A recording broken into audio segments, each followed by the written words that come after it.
There are moments in life when the ordinary fabric of reality seems to stretch, twist, and ripple, and one feels an undeniable shift taking place, not externally, but from within. A subtle inner restlessness begins to grow, yet nothing tangible appears to have changed. The world outside continues in its usual rhythm, but deep within the psyche stirs.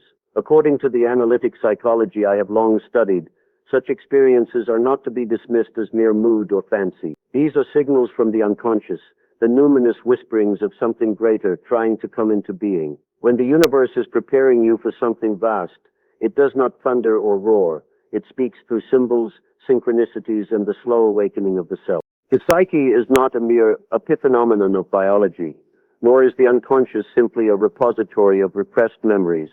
Rather, the unconscious is a living, autonomous reality. It guides us through images, dreams, and intuitions, and when it senses a significant transformation approaching, it begins to move in ways that are beyond the reach of the ego's understanding. These movements are what one might call signs, but they are not signs in the way the modern mind conceives them, not causal, not predictive in a mechanistic sense. They are symbolic manifestations, often ambiguous, whose meaning emerges only through reflection and integration. When a person is being readied for a great task or inner transformation, the self begins its work long before the ego is aware. We must understand that the self, the central archetype of wholeness and totality, is not interested in comfort or conformity. It seeks to make us whole, and wholeness often requires disruption. A person on the verge of significant growth often experiences loss, confusion, or disorientation. These are not punishments, but the necessary dismantling of a previous mode of being.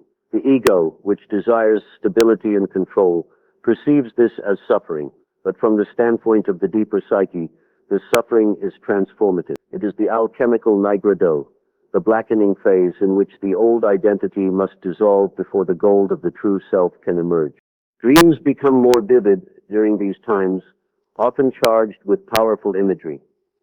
One may see recurring symbols, water, journeys, death, rebirth, strange animals, or unknown figures. These are not random. They are the language of the unconscious, coded messages that something vital is forming beneath the threshold of awareness. For instance, a dream of descending into a dark cave may signify an impending confrontation with one's shadow, the repressed aspects of the psyche, or a dream of giving birth may signal the coming to consciousness of a new part of the personality. These images are the psyche's way of guiding the ego toward the inner task that awaits. In the outer world, synchronicities may begin to occur, those meaningful coincidences that defy logical explanation.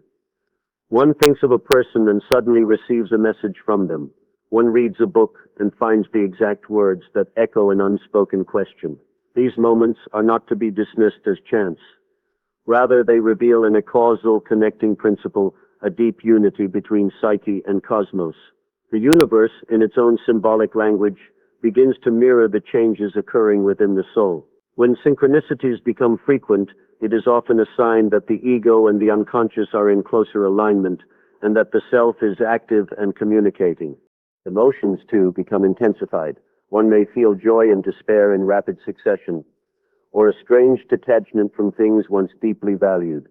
This is the psyche's way of loosening the ego's attachments in preparation for a greater identification with the inner self. Old relationships may fall away, not because of any fault, but because they no longer reflect the evolving truth of one's being. One feels both loss and freedom. It is as if a door is closing behind and another, not yet visible, is beginning to open. This threshold is a sacred space, the liminal zone in which the ego dies to the known and is reborn to the unknown. And an important aspect of this transformation is the confrontation with the shadow. No significant evolution of the soul can occur without facing the dark, rejected parts of oneself.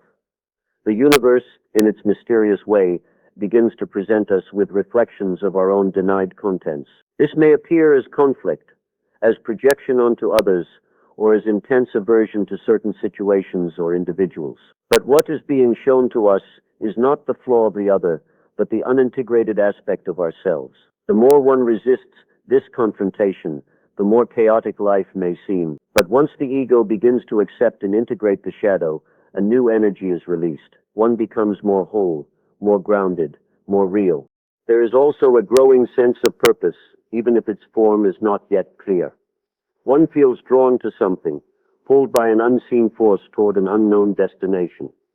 This is not the goal-driven ambition of the ego, but the teleological movement of the self. The self draws us forward, like the sun drawing the plant upward from the soil. One may begin to feel an inner calling, a sense that there is something one must do, become, or embody. This calling is sacred, for it emerges not from external pressure, but from the very core of one's being. It is the soul's desire to become what it truly is. Resistance is inevitable. The ego, accustomed to its narrow identity, fears dissolution. It clings to the familiar, to roles, names, and forms. But the universe, aligned with the deeper will of the self, continues to press upon us. Obstacles arise not as punishment, but as trials meant to refine the soul. In mythology, the hero must leave home, endure tests, confront monsters, and descend into the underworld before the treasure is won. This myth is not fantasy. It is the archetypal pattern of transformation that each individual must undergo. When the universe is preparing us for something vast, it places us on this archetypal path. Eventually, the tension between the ego and the self reaches a breaking point. A choice must be made, either to retreat into the known or to surrender to the unknown. If one chooses the latter, if one dares to trust the process, a profound shift begins. The center of gravity moves from the ego to the self. Life becomes less about control and more about alignment. One begins to act not from desire or fear, but from an inner truth that feels timeless. This is not the end of struggle, but it is the beginning of a new orientation toward life, one grounded in authenticity and depth. In retrospect, what once seemed like chaos reveals itself as a pattern. What once felt like loss reveals itself as preparation. The signs were there all along. The dreams, the symbols, the synchronicities, the emotional upheaval. They were the language of the unconscious, the subtle orchestration of the self guiding us toward greater wholeness.